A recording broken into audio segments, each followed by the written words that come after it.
Well, hello everybody. How's it going? Happy Tuesday. Hopefully your week is off to a great start. Um, I'm not sure if a lot of my friends know, and if you're watching and you know me, you know that I love working out. I used to be a personal trainer, but I also learned like when I was in my 20s, I lost 60 pounds, right? So I've been on this journey of weight loss and feeling better and just all of that. So throughout the years, I've had many people share with me, clients, or I've had the speaking engagement. I'm working out so hard and I still am not seeing the results, right? So what's interesting is it's not just about working out. And I know when I say that, you're going to be, oh no, what else do I have to do? It seems like I'm just spending so much time working out and hoping that, I could lose some weight.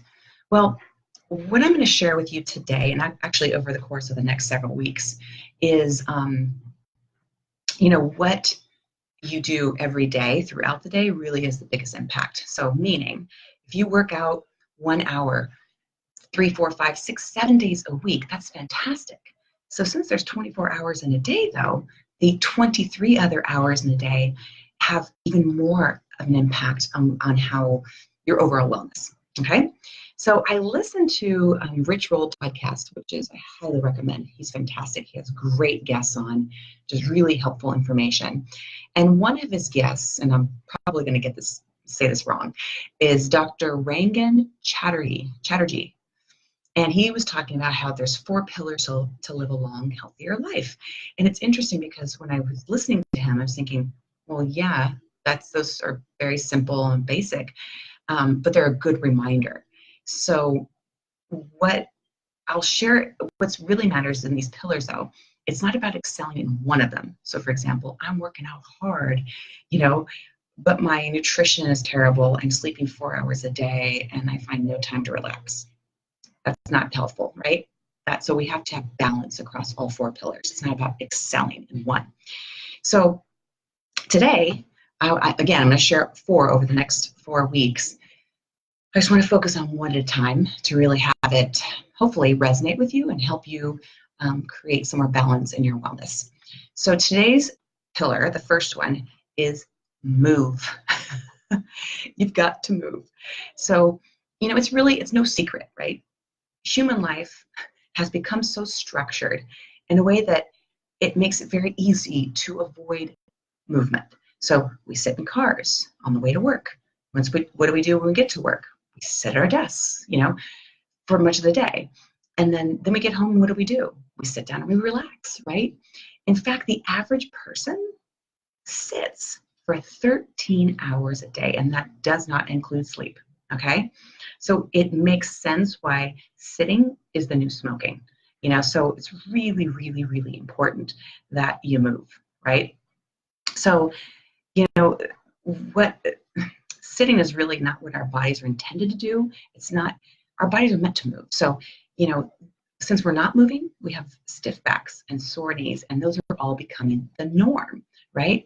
So we could probably, if we don't move and we finally do decide to do something, we can hurt ourselves, right?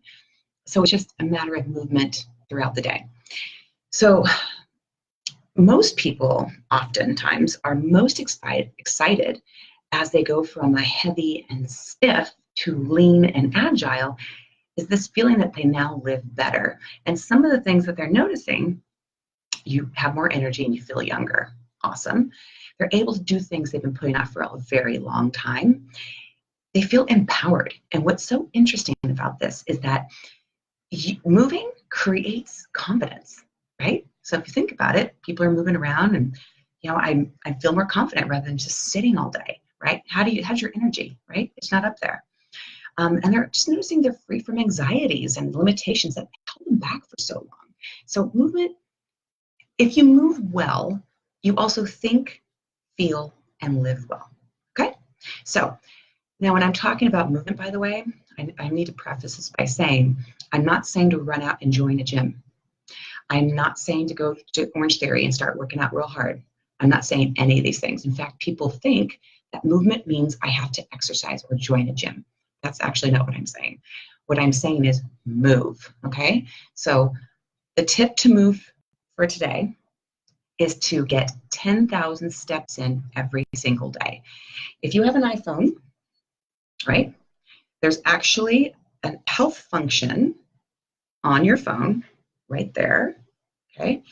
And it tracks your steps and your miles, right? If you don't have that app, there's lots of free apps out there like Steps app, right, which I have on my phone as well.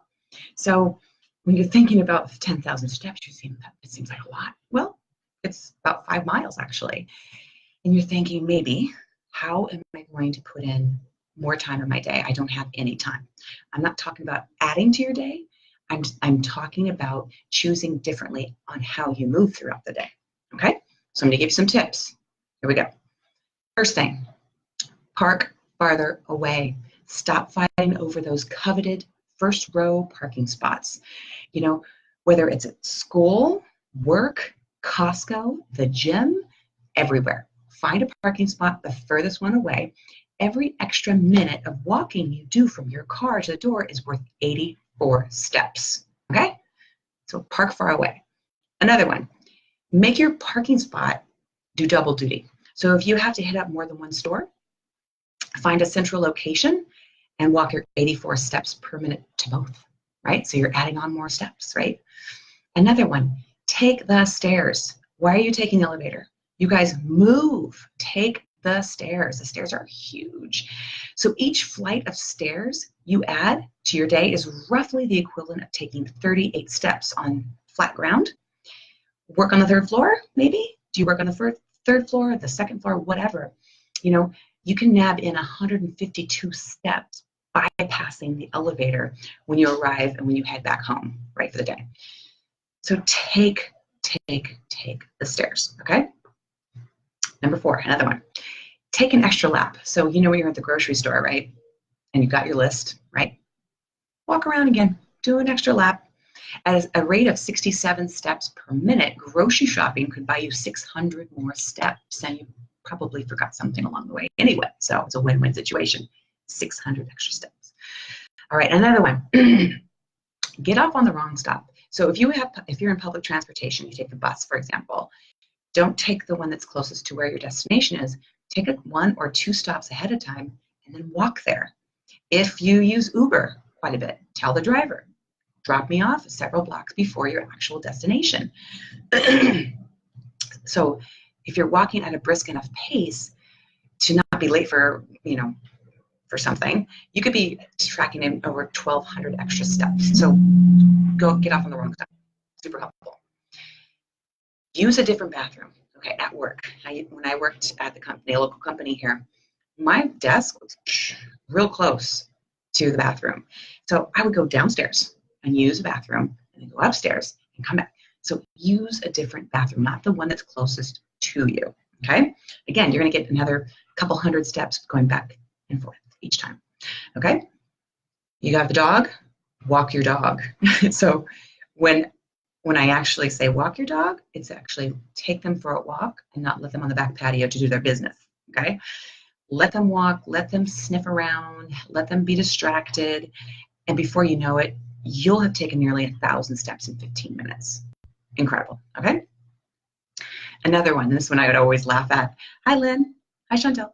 The one I would always laugh at is emails, right? So when I was working at this company, a friend of mine would email me and she was literally, I could see her from where I was sitting 2 over there. I'm like, oh dear, let's just get up and move people.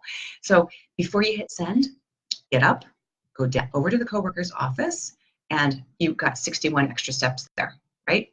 So think differently, you guys. Think differently about how you get these 10,000 steps in a day, okay?